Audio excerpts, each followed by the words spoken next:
Sabato 29 aprile, Santa Caterina da Siena. È il 119° giorno dall'inizio dell'anno, ne mancano 246 al termine. Il sole sorge alle 6:03 e tramonta alle 20:14. La luna si leva alle 13:29 e tramonta alle 3:43.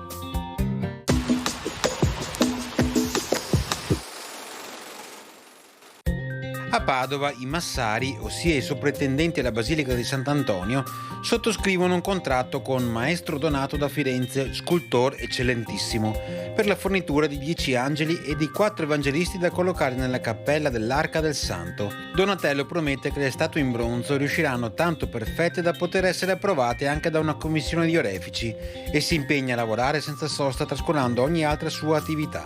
Viene stabilito un compenso di 10 ducati d'oro per ogni angelo e 16 per ciascuno degli evangelisti.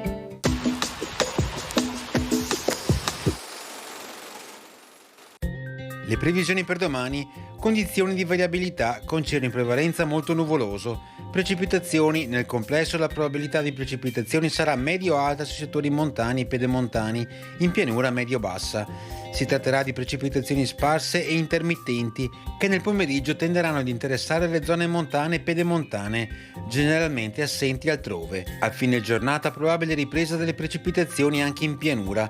Temperature minime senza notevoli variazioni, massime in calo in montagna, in ripresa in pianura.